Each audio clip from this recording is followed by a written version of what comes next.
The views and opinions of this broadcast do not reflect the views and opinions of Armed Media, New Productions, and its affiliates. Enjoy the show.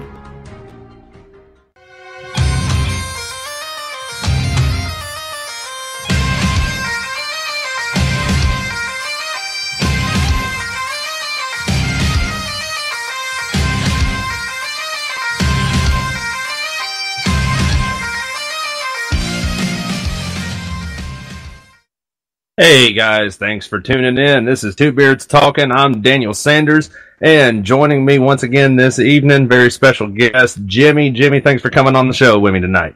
No problem. I can use the laugh. As we always do, we want to give a big shout out to the men and women serving overseas. You guys are doing a great job. Come home safe. Everybody's rooting for you.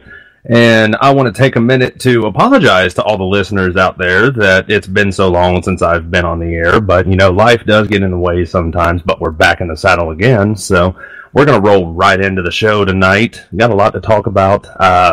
Big thing going on right now is Colin Kaepernick is back in the news again. So just before 4th of July holiday last week, Nike was slated to... Well, they weren't slated. They did. They actually started releasing a shoe, what they called the Air Max 1 Quick Strike Betsy Ross flag.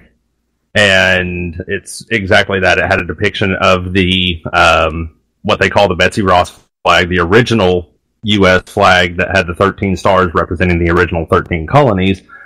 And Colin Kaepernick spoke with the top brass at Nike and somehow convinced them that, you know, this represents racism and it needs to be pulled. Now, I'm at a loss. I'm at a loss for words with this man. Those of us who have actually paid attention to history know that Betsy Ross was a Quaker, and Quakers are not really known for promoting the idea of slavery and things of that nature. So, you know, he kind of just stuck his foot in his mouth with the whole thing. You know, I don't know. What's your take on the situation, Jimmy? He thinks he's another civil rights activist, another Martin Luther King. He's look at me, look at me. He's just disgusting. Yeah, he definitely he's definitely an attention whore. I'll give him that for sure. You know, and the thing about it is, yes, at one point, you know, slavery was a stain on this nation's history. There's no doubt about it. Just like the Holocaust was a stain on Germany's history. And, you know, there's so many examples that we can give all throughout history. Nobody's perfect. Nobody gets it right all the time. We as a nation have at least progressed past all that. It's taken us, you know, a couple hundred years. And unfortunately, there's still instances of racism and hatred even today. But it's just human nature, unfortunately. You know, the only way we're going to get, as I've said before, racism is a learned trait. Nobody is born being racist. It is a learned trait. And we've got to get past all that. So, but, you know, he's made the comment that, you know, the flag represented slavery and, you know, all of this other crap about it. And that's not what it was about.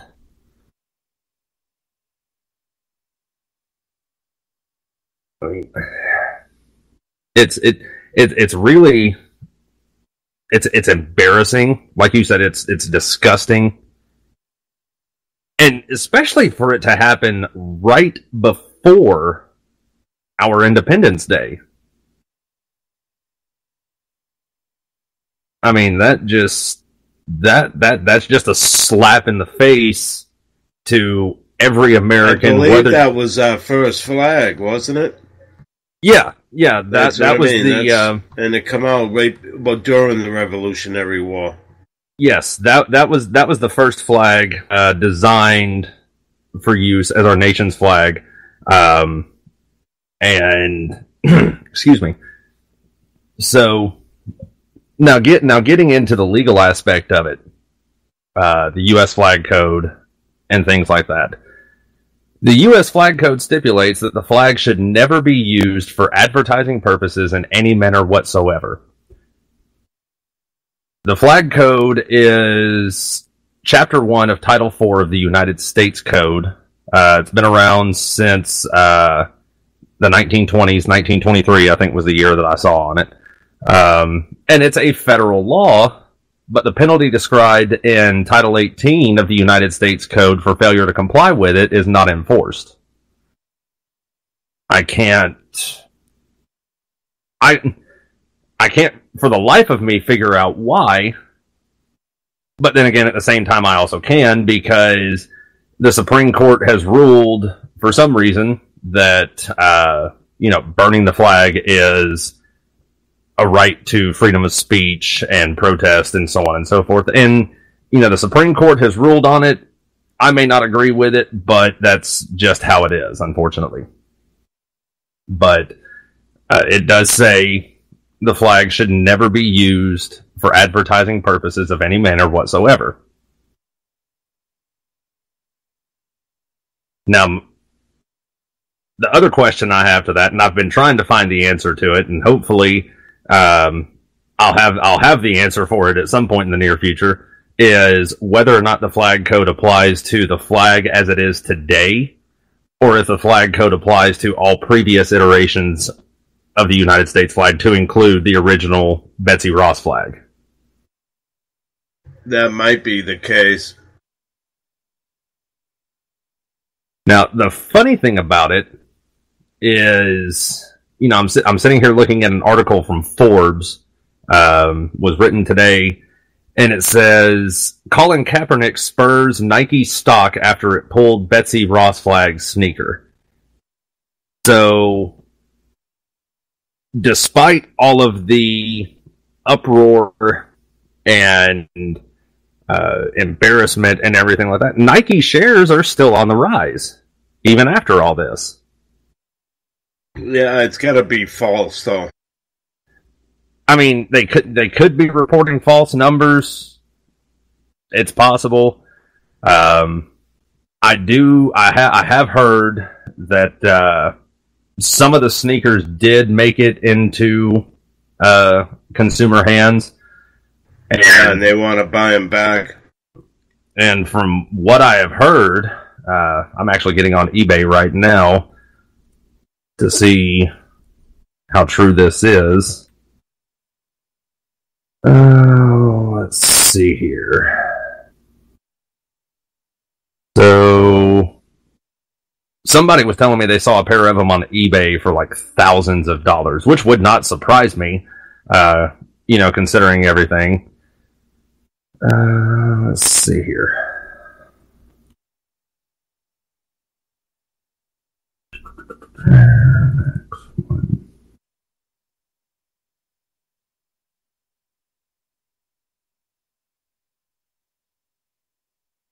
Here we go. Nike Air Max 1 USA 10.5, 4th of July, Quick Strike, banned by Nike, Betsy Ross flag. $3,050 is the current bid. There's 35 bids on this. Wow. Yes. And this was posted 2 days ago, July 6th, 2019. Let's see, there's another pair right here. For $510. Oh, the same seller. Wow. They've got several pairs of shoes for sale on this thing. Here's one, has a bid for $43.50. Here's another one for $42.50. That is, oh my God. Here's one, $10,100. on 29 bids. There's another seller on here. Current bid is $1,025, but they have it. Jesus Christ. There's two of them. A buy it now price of $15,000, another one buy it now price of $18,500. Wow. That is absolutely insane. Jesus Christ, I can buy a freaking car for that kind of money. Then I don't have to worry about walking. There must have been truckloads and truckloads of them, you know what I mean? Yeah, there had to have been, but, again, you think about it, as soon as word got out that Nike was pulling them, I'm sure people were going to the store buying up as much as they could. Jesus Christ, that is just insane. I cannot... If you spend almost $20,000 on a pair of shoes, you need to go slap yourself and sit in the corner. You're in a timeout. Yeah, I know it's a timepiece. That's what it's going to be, a piece of history. But if they turn around and somebody else puts them out, it's just going to make them obsolete. Exactly. It's one thing to have a collectible item and everything like that, but I mean, Jesus Christ, that is ridiculous. We're talking about a pair of shoes that we're going to retail for $140. Yeah, and even then I wouldn't pay for them. No. That having been said, I have bought Nike shoes. I go through sneakers real easy, so I'm not buying, like I said, $200 pair of sneakers to last 6 months. Right. I play golf, and the golf shoes that I've got 2 pair of golf shoes that I wear, and both of them are Nikes. And I'm holding on to them because Nike doesn't make golf equipment anymore. It's not going to be a resale thing or anything. Oh, Nike doesn't make golf equipment. Let me try and make some money off this. No, I'm keeping them because they're comfortable. But that having been said, and no, the most I've ever spent on a pair of shoes, I spent $200 on a pair of boots while I was in the military because we kind of really don't have a choice. Right. So. You want to be comfortable. You're right. Unfortunately, comfort and military don't go hand in hand. Yeah, I know. Terrible. So, but yeah, that's ridiculous. Oh my God. So, we're going to move on to the next ridiculous topic. That is just insane. Little Mermaid. It's a Disney classic. I remember watching it when I was a kid. And Disney, for some reason, has gotten on this kick of turning all of their classic cartoons into a live-action film, which, they're making it happen. Good on them. But there's been some controversy come up about The Little Mermaid. A lot of people are up in arms because the actress that they cast to play Ariel is African-American. Halle Bailey is the girl's name. She's a 19-year-old actor-singer. Now, I personally don't have an issue with it. Everybody's up and, Ariel was white and the actress needs to be white, and, you're racist if you think that, or just whatever. And just let them make the damn movie. Let them do it the way they want to. First and foremost, it needs to go to the most qualified person for the job. And obviously she was. One of the biggest things I've always heard about Disney is if you're going to work for Disney, one thing you have to be able to do is sing. And obviously she was the one with the best voice for the position. So somebody actually questioned at a SuperCon, Jodie Benson, the original voice actress for Ariel for the animated film, asked her about the controversy. And her response was, I think that the spirit of a character is what really matters. What you bring to the table in a character as far as their heart and their spirit is what really counts. And I agree with that. Me personally, I have no intentions of watching the movie. just because Disney has turned into one of the greediest corporations on the planet. And they ruined Star Wars, in my opinion. Bastards. Yeah, that ain't the only movies they ruined.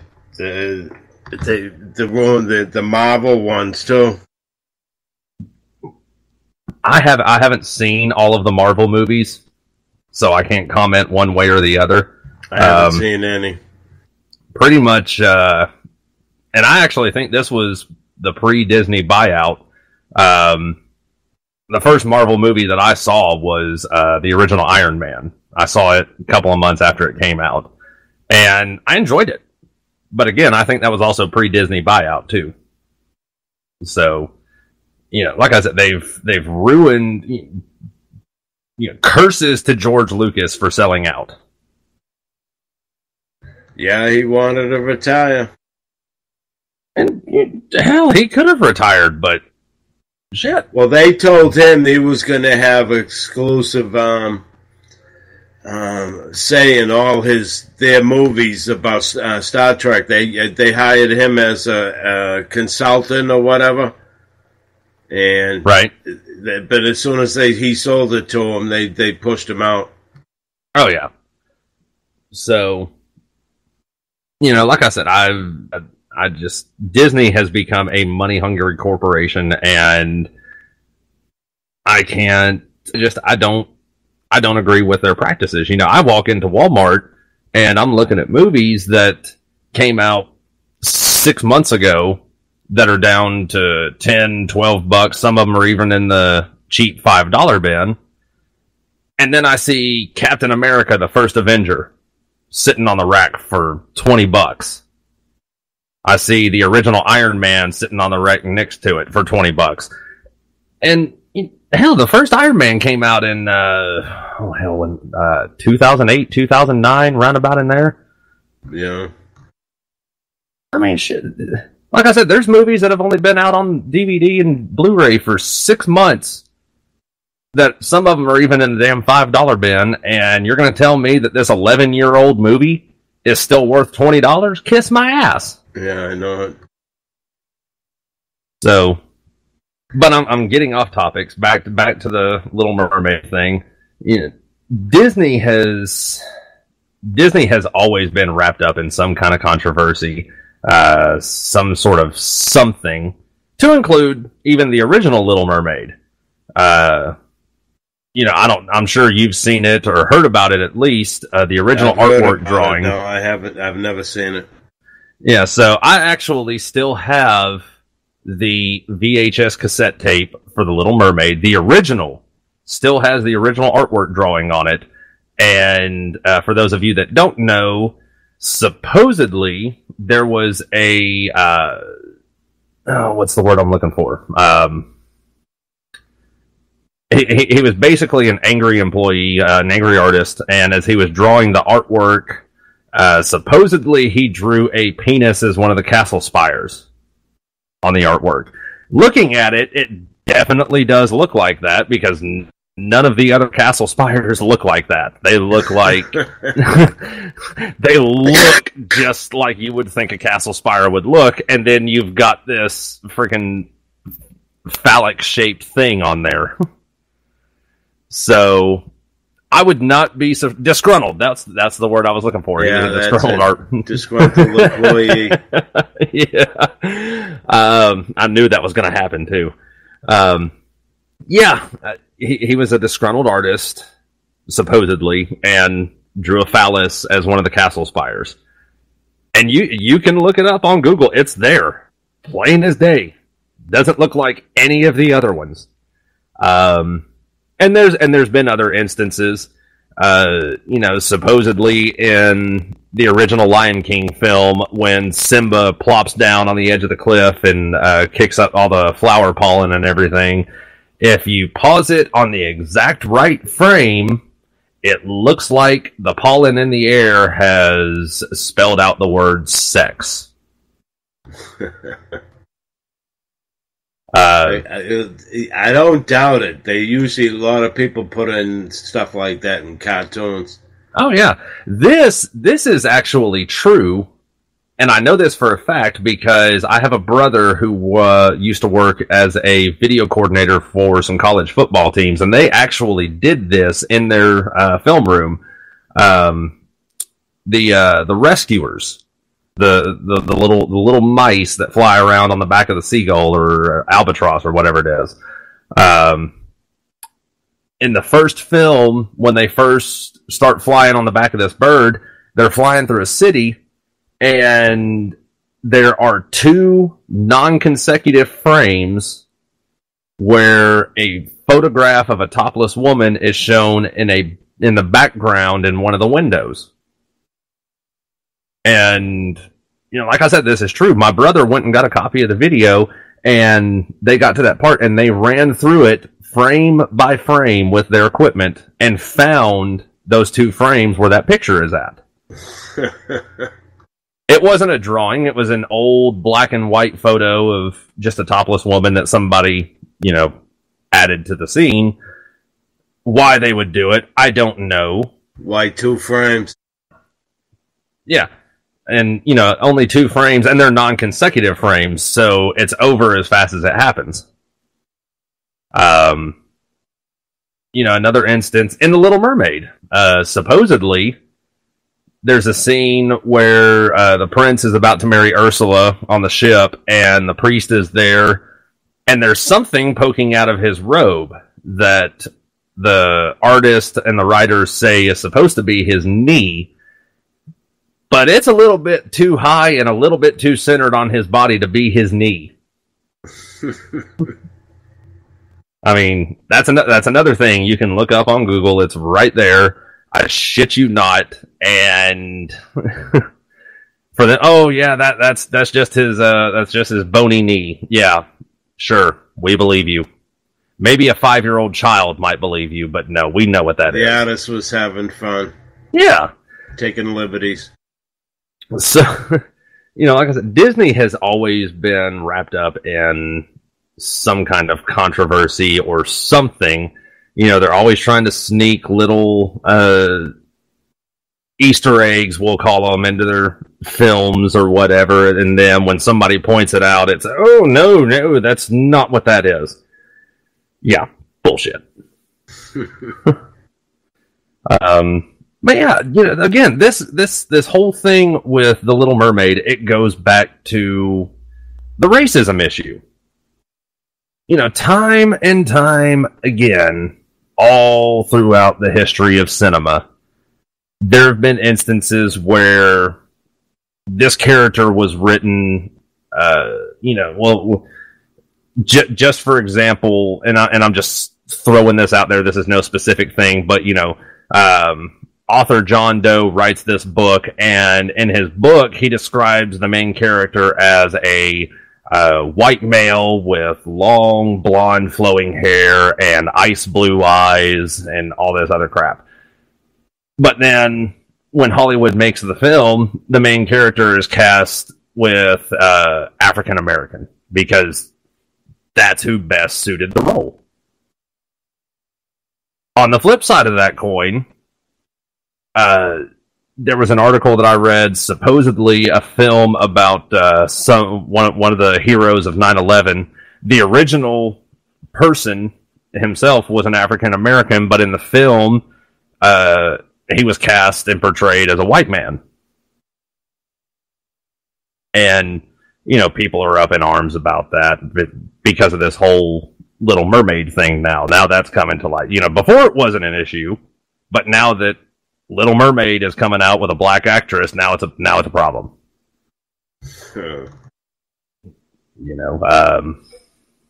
Oh hell, what was her name?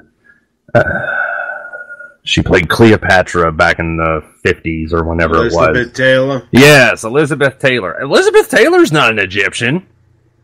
No, she's not. But she was cast as Cleopatra. Yeah, she didn't even have an Egyptian accent. No. I mean, hell, and the best example I can give of that is the movie Enemy at the Gates, starring Jude Law, Ray Fiennes, I can never remember her name. She played she played the woman in the Mummy. Shit. Whatever. In Enemy at the Gates, it's the story of the siege of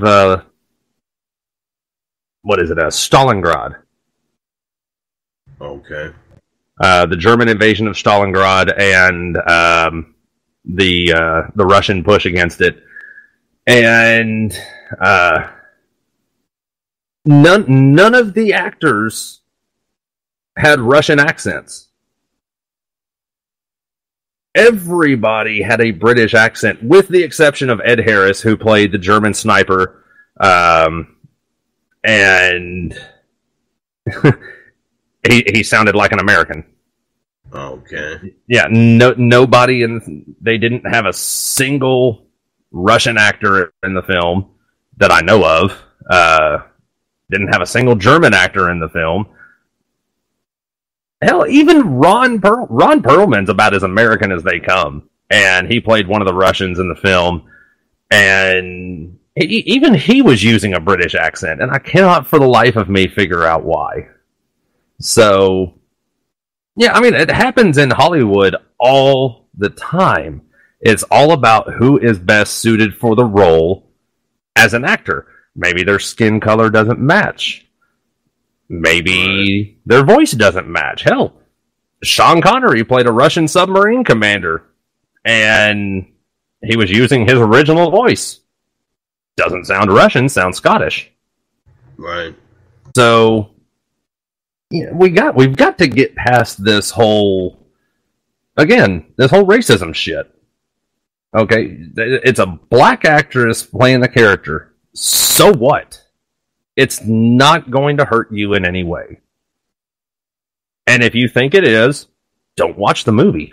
Plain and simple.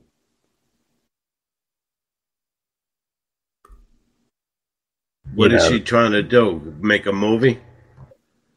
Yeah, she's I mean, she what's her name? Halle Bailey. She was cast to play Ariel in Disney's live action version of The Little Mermaid. Okay. Then they haven't made it yet? No, they haven't made the film yet. I think they're just going through the casting process and everything right now. So, and that's so they want to be diversified and on the edge. Yeah, and that's the other thing about it too. The movie hasn't even been made yet. You know, something may happen. She may end up dropping out for another project, or she might piss off the producer, and the producer will fire her, and they'll hire somebody else. You know, people just need to chill the fuck out. Man, no. That's why I don't like people. I love my listeners, though. If you're listening, I love you. So we're gonna roll in. We're gonna roll into the next topic because I get the feeling we're gonna have to take some time to talk about this one. Megan Rapinoe, women's U.S. soccer team. She has been constantly bad-mouthing Trump, and if she wants to, good on her. Freedom of speech. You say whatever the hell you want. I don't care. But the second you start disrespecting my flag, then we're going to have problems. You want to take a knee during the national anthem because you think it's a song about a country that loves slavery, go be a dumbass and take a knee. I don't care. You disrespect my flag, I just, at this point, I really want to put hands on her. I take the U.S. flag very seriously because I have known too many people who come home under that flag. And so help me God, if I ever see somebody disrespect that flag in any manner, it's going to be a bad day for somebody. this is a very touchy personal subject for me, so I'm going to try and maintain my composure while I talk about this. So, first and foremost, I will say congratulations to the U.S. women's soccer team for winning the World Cup in soccer. Congrats to them. And during their celebration ceremony at the end of the game, in what appeared to be a choreographed incident, I'm trying to find the names of all the people involved. Here we go. This is an article from Newsweek covering the story. And it says, as the U.S. side basked in the glory of its fourth World Cup title in France, a video circulated on social media of Rapinoe and teammate Ali Long celebrating in front of supporters. In the clip, Rapinoe and Long drop a U.S. flag to the turf in order to raise their hands in a choreographed celebration with forward Alex Morgan. Teammate Kelly O'Hara swiftly picked up the flag. I don't give a damn what the situation is. Ever. Do not let my flag touch that ground. In any situation whatsoever. Again, this goes back to the United States Flag Code. No disrespect should be shown to the flag of the United States of America. The flag should not be dipped to any person or thing. Regimental colors, state flags, and organization or institutional flags are to be dipped as a mark of honor. So,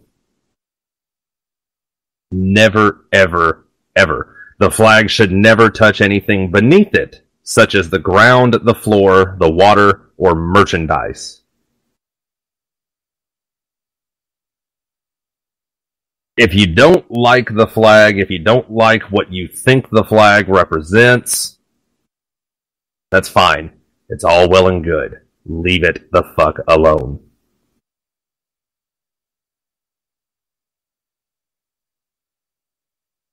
Now, again, if she wants to talk trash about Trump, if Kapernek wants to talk trash about Trump, if Alyssa Milano wants to talk trash about Trump, whoever they are, that is your right to do so.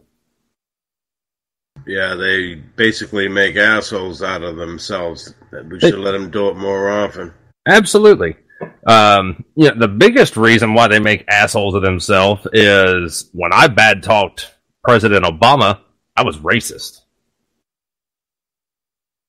Yeah, now the president's racist. Yeah. Now I support President Trump, and again, I'm racist. But the people that don't like him, that badmouth him, all this other crap, they're not racist. No, I know it. They're tolerant. Yeah. Yeah, the tolerant left, as they're called.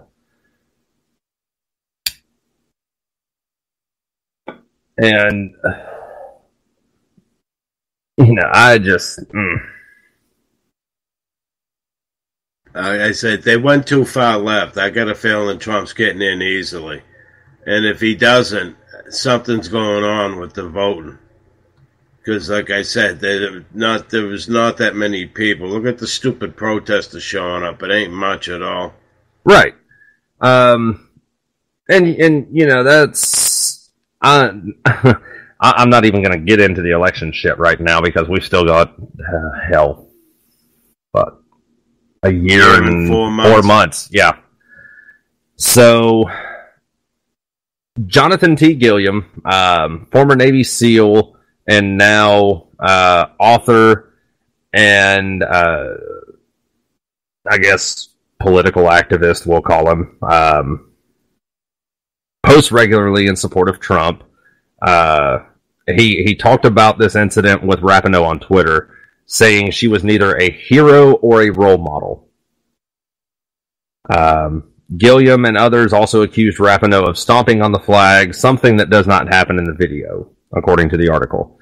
And this is Mr. Gilliam's tweet: "You should be disturbed by this unpatriotic, narcissistic behavior." She is neither a hero or a role model. I rewound and watched the entire celebration on the field. Rapinoe didn't want anything to do with an American flag before she stomped it. Now, I have seen the video. It does not appear that she stomps on the flag. And again, as I said earlier, her teammate, Kelly O'Hara, did run in and snatch the flag away almost as soon as it was dropped. But still, the amount of disrespect that was shown to the flag, it just, I'm really, really upset about it. First and foremost, you represent the women's national soccer team.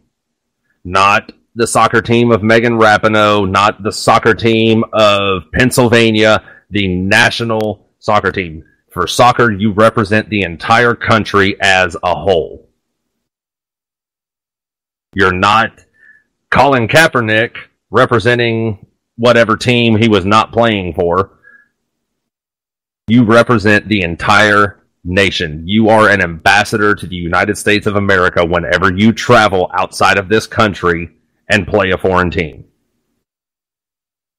Just like we, as service members, are ambassadors of the United States when we are serving in any post overseas. What we do reflects on our nation.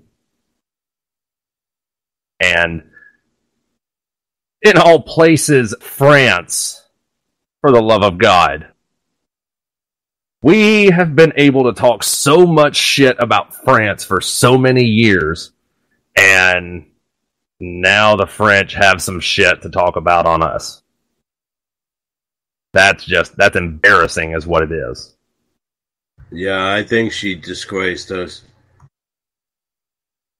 So, before they won the cup, she was just being a douchebag. Already saying I wouldn't go see Trump, and now she got the fans to go, fuck Trump, fuck Trump. You know that was set up, and everybody went along with it. Mm-hmm. And, again, if she wants to badmouth Trump, that's her prerogative. I really don't care, because what she says has no effect on me whatsoever, because I'm not some little 8 or 10-year-old child who thinks, oh, what they say must be true. No. But imagine being that 8 or 10-year-old child and watching her throw that flag to the ground in order to celebrate. Well, what happens when that 8 or 10-year-old child is growing up and playing high school sports and does the same thing and then gets his ass whipped by a teammate who thinks the way I do.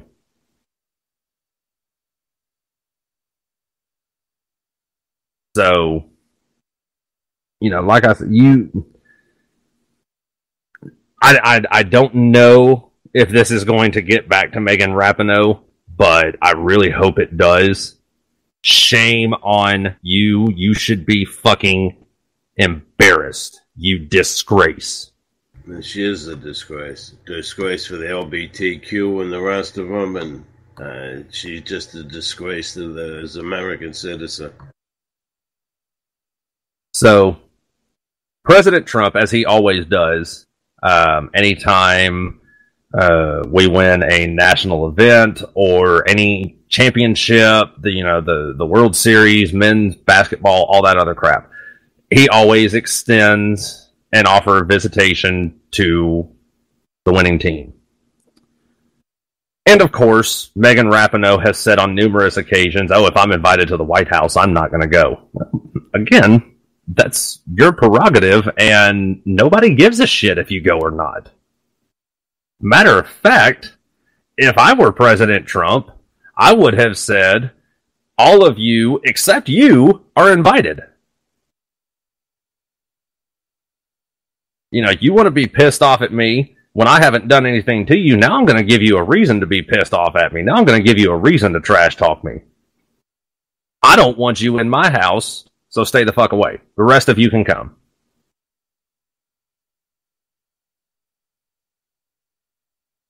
And those that do go, I hope he serves them fucking McDonald's again.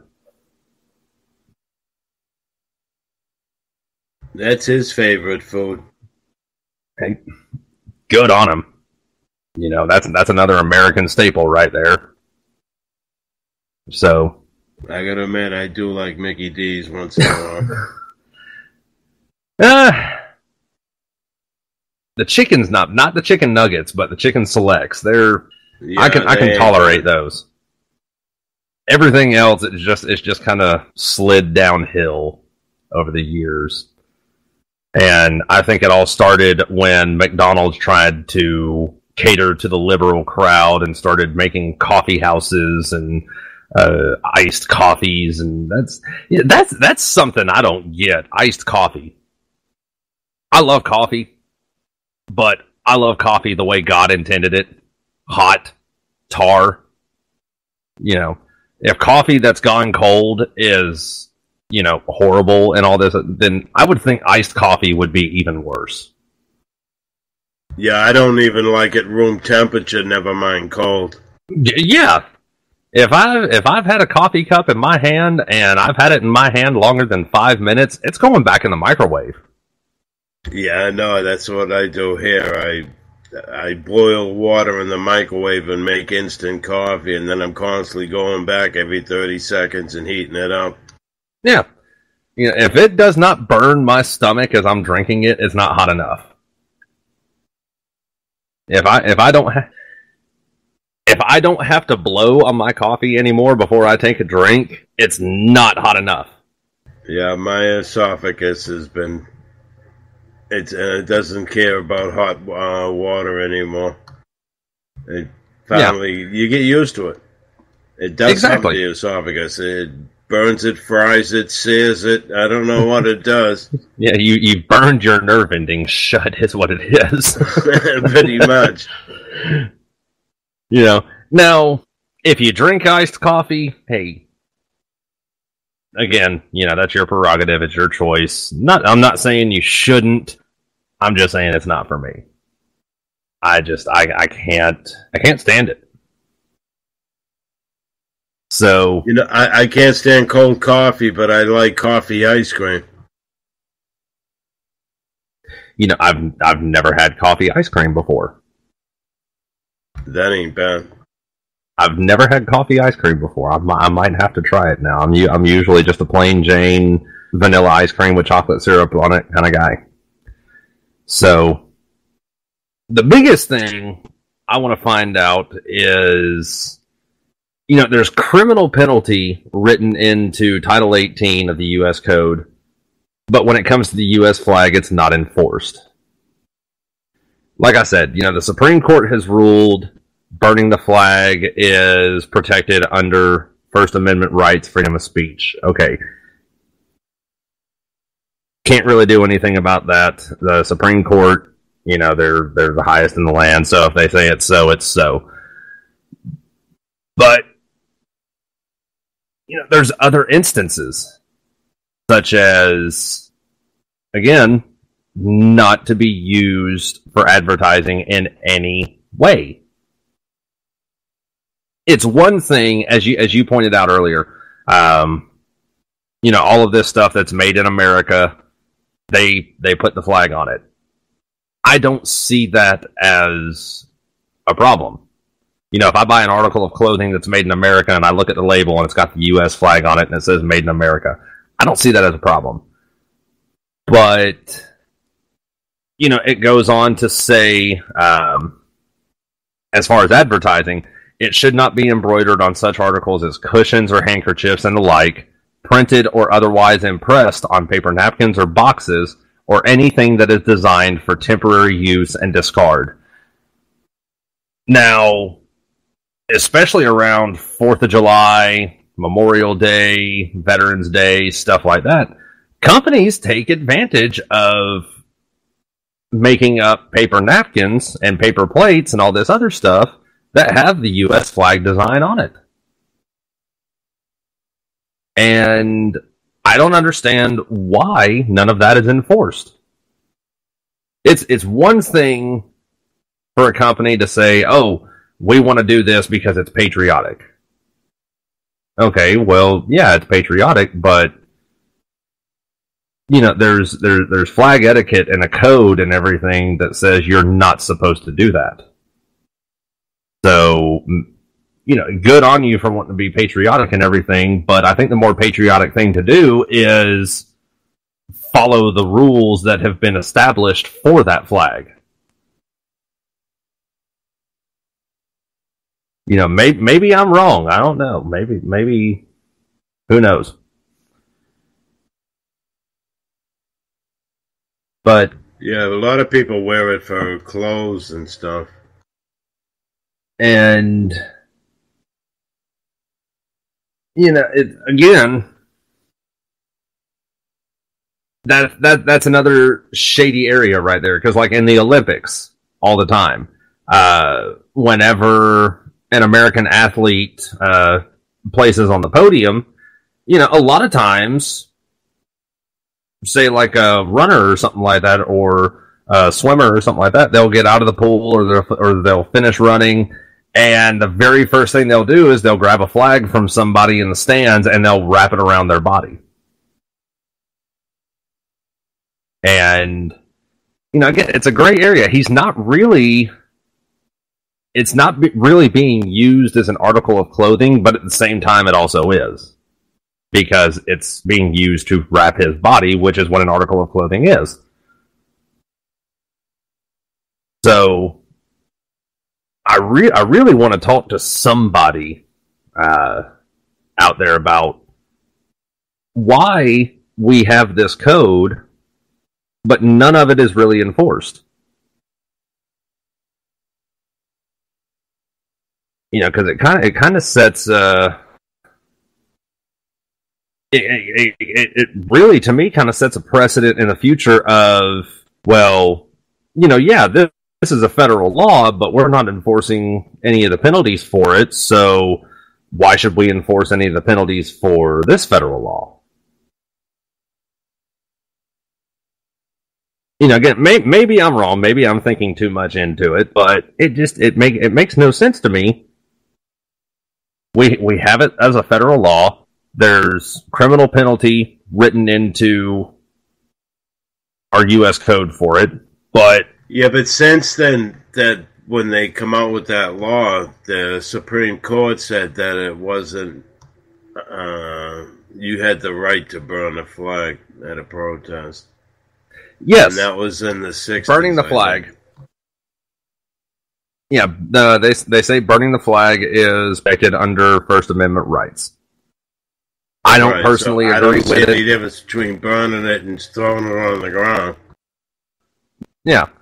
Like I said, personally, I don't agree with it, but the Supreme Court has said it's okay. However, I do see a difference between burning it and throwing it on the ground, because there's actually two separate instances in the U.S. flag code.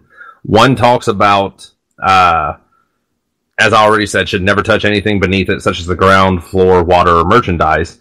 There's another section that says the flag, when it is in such condition that is no longer a fitting emblem for display, should be destroyed in a dignified way, preferably by burning. Now, I've read through the U.S. flag code a few times. I've always heard that if the flag touches the ground or anything like that, you're supposed to burn the flag. I can't find anything in the flag code that says that if it touches the ground, it's supposed to be burned. All it says is when it's in a condition that it is no longer a fitting emblem for display, it should be destroyed in a dignified way, preferably by burning. And there's actually places online where you can go, like the VFW and the American Legion and stuff like that, their websites, and they will give you step-by-step instructions on how it's supposed to be done. It's actually supposed to be done ceremoniously. First and foremost, you're not supposed to use any accelerant to burn the flag. It's supposed to be an already burning fire, that is burning hot enough that basically as soon as the flag touches, it's incinerated. You hold it up like a flag and let it burn from the bottom up. Yeah. Well, actually, no. According to what I've read, the flag is supposed to be folded in a traditional triangle manner, and then the flag is supposed to be placed in the fire, like I said, hot enough to the point that pretty much as soon as it's put in, it's incinerated. But like I said, also, there's not supposed to be any accelerant used to burn the flag, anything like that. So it's, like I said, there's actually a ceremonious way about doing it, and it's kind of a solemn ceremony. I've never actually participated in one personally. I haven't seen one or anything like that. But from people that I have talked to about it, it's done almost in the same manner that they conduct a military funeral. It's a very solemn, a very solemn ceremony, but a ceremony nonetheless. 21 gun salute or anything? I've not been told as to whether or not they do a 21 gun salute or anything like that. But basically, yeah, I don't know if they play taps or anything like that. That's not anything we really discussed, but the people that I've talked to from the VFW and the American Legion said, yeah, we'll get 5 or 6 guys together and we'll get the fire going. We'll fold the flag the way it's supposed to be folded, and then we'll present arms as the flag is being incinerated. Whether or not, and they could probably do a 21 gun salute and play taps. Whether or not they do or choose not to or anything like that, I'm not real sure.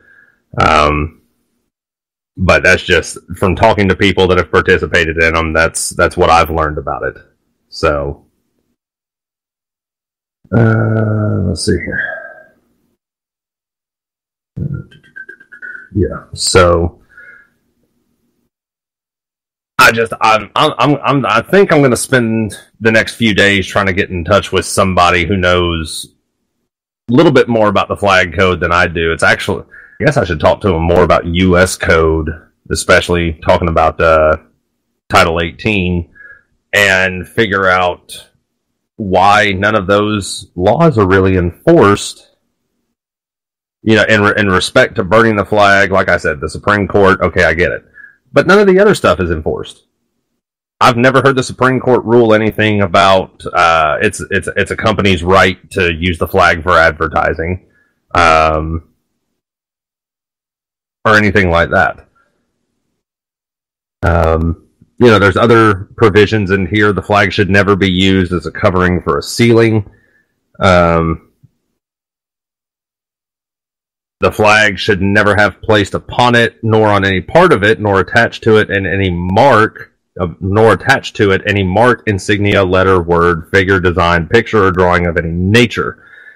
That, I've seen several instances of people taking President Obama's picture and putting it on the flag, taking President Bush's picture and putting it on the flag, all of this other crap, and then burn it. Is that what you mean? Yeah. Well, whether they burn it or not, it says should never have placed upon it or any part of it nor attached to it mark, insignia, letter, word, figure, design, picture, or drawing of any nature. So,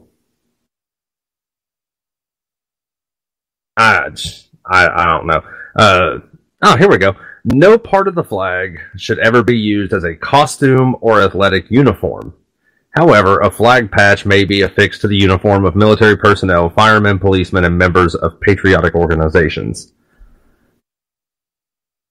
Oh, so they're going to dictate who gets to wear them. See, I don't like it already. Yeah, and I disagree with that to an extent. I think if... me personally, the whole should not be affixed to any type of clothing or anything like that. Yeah, I agree with you in that respect, because why should it only be that military service members and policemen and all these first responders and everybody, why should they be the only ones that get to wear it? Even if I had never served in the military, I'm still a pretty patriotic motherfucker, And if I want to wear a ball cap that has the U.S. flag on it, yeah. So I don't know. Like I said, I want to look more into this whole thing about why none of this is actually enforced. Sitting here looking at the time, and looks like we're running short on time. We got 2 minutes. Yeah. So again, I'm gonna plug the Facebook again. Be sure to go on Two Beards Talking, follow us, interact with us. My co-host Donnie J, if you're listening out there, Donnie J couldn't be with us this evening because he's stranded on a lake in South Carolina having motor issues. So Donnie J, if you're listening, hope all's going well, and yeah, maybe we'll get you saved out there. We'll send the Coast Guard or somebody after you. So thanks for listening. Again, go on the Facebook page, like, follow, interact. If you want to share your opinion, I'd be more than happy to have a chat with you on there. And who knows, maybe we can even get you on the air, and we can talk about it voice to voice. Who knows? So, Jimmy, I want to say thanks again to you for coming on the air with me. All right, we got 1 minute. All right, yep. I always enjoy having you on. I definitely love hearing your opinion on this stuff. Once again, shout out to all the men and women serving overseas. We really appreciate what you're doing. Come home safe. Everybody's rooting for you. This has been Two Beards Talking. I'm Daniel Sanders, and for Jimmy, thanks for listening, guys. All right. Good night, everybody.